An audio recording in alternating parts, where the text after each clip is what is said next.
You just begin. You do the math. You solve one problem, then you solve the next one.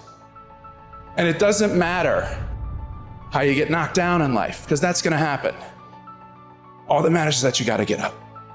You have to get up. Life is hard sometimes. Easy, it's not an option. But it's worth fighting. It's worth believing. It's worth giving yourself a chance. It's worth mustering yourself up, standing up inside yourself. It's worth fighting relentlessly, never giving up. It's worth it. You can do it. You can do it. About 2 years ago, we were having a conversation, and he said, you know, you teach the secret to life is peak state versus lousy state, or being energy rich versus energy poor, that a relationship, you can love somebody, but if the energy's low, it's not gonna show up, the energy's high. Well, he said, what if you swap those words and you swap peak state for a beautiful state? I said, that works. You know, a high energy state is a beautiful state. Any state where your high energy would be like love or joy or gratitude or drive or courage or faith or, you know, playfulness or fun, any of those things are beautiful states. So he goes, yeah, I agree. And I said, and then suffering states would be low energy states. So that would be frustration, sadness, anger, resentment, loneliness, boredom, whatever. He goes, yeah, that's exactly right. I said, I can swap those. He goes, if you swap them, there's something cool that you might see or do. I said, what's that, Christian? And he said, well, he said, I've made a decision that I'm gonna live my life where I'm gonna live in a beautiful state every day, no matter what, even if it rains on my parade, even if people do things that are unjust. And he said, the reason is because in a beautiful state, just like you teach a peak state, everything flows. And I said, well, that's pretty much what I've been teaching. He goes, yes, but if you think of the lousy states as suffering states, he said, then you can end suffering just by ending the state. But I realized I didn't relate to suffering. Like if you had told me 2 years ago, Tony, do you suffer? Are you kidding me? I got the greatest life. I have the most incredible wife and 4 kids, and I got 31 companies, and I'm financially free, and I have a mission I love, and I'm in good health. And that would all be honest. I wouldn't have been dishonest about it. But what really helped me out of that conversation, I left there and I went, well, where do I suffer? And I realized frustration is suffering. I get frustrated, you know, I get concerned, I get pissed off, I get, you know, worried sometimes, I get these feelings. And so what I decided to do was, you know, just really create a 90-second rule for myself where I would end suffering as it arises. Because anybody tells you you're gonna end suffering, it's full of crap. The reason is your brain is a 2-million-year-old brain. It's not designed to make you happy. It's designed to make you survive.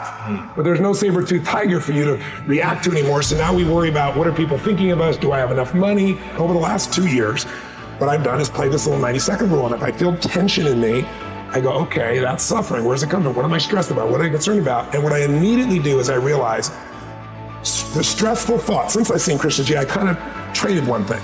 What I really do now is I dig in and I notice that the only time you have stress or suffer is when you believe a stressful thought. Because what are the chances of everybody doing exactly what you think they should do the right way every day? 0. What are the chances of the people you love doing what you want them to do the way you want to do them every day? 0. What are the chances of you doing the right thing every day, even if you're talented and disciplined?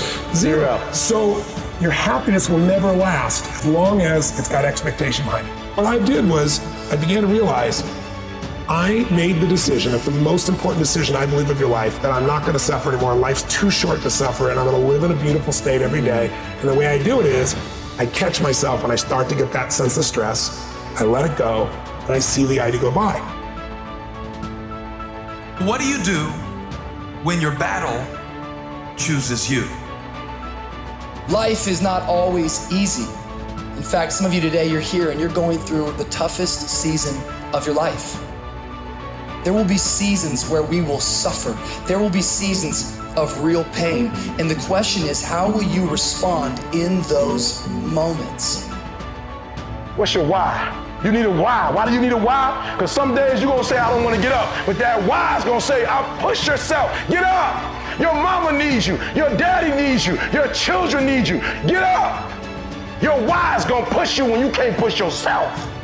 When you want to quit and give up, your why is going to give you that edge you need, that advantage you need, that lift that you need to get to the next level. Your why. you better go inside. You still looking outside for the stuff that's already inside. You still looking for someone to save you when you already your superhero. You looking for some information from somebody when you already got what you need in your head. It's just time for you to get up and be the best version of you. As you're going through your go-through and you ready to quit, you ready to give in because it don't look like you think it should look.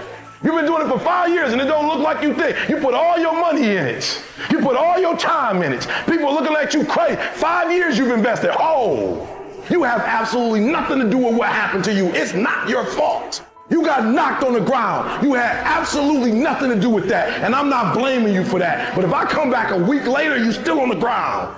That's your fault. If I come back a year later, you still on the ground. That's your fault. If you get knocked down, there's nothing you can do about it. But getting back up has every single thing to do with you. And you will promise me that from this day forward, you will not be defeated. Pain ain't permanent. Your pain ain't permanent. You can get through this. You're bigger than your pain. You're better than that. Come on, you need to remember, this is not the first time you cried. This is not the first time you were hurt. This is not the first time you didn't have enough money. This is not the first diagnosis that came up from behind. What if all of us took that attitude after we face a rejection and a no, or we have a meeting and no one shows up, or somebody say, you can count on me, and they don't come through?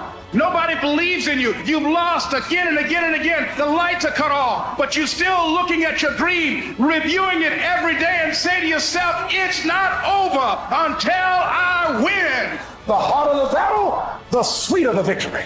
See, what you become in the process is more important than the dream. That's far more important. The kind of person you become, the character that you build, the courage that you develop, the faith that you're manifesting. Oh, it's just something that you get up in the morning, you look yourself in the mirror, you're a different kind of person. You walk with a different kind of spirit. And people know that you know what life is, that you have embraced life. You knew it was hard, but you did it hard.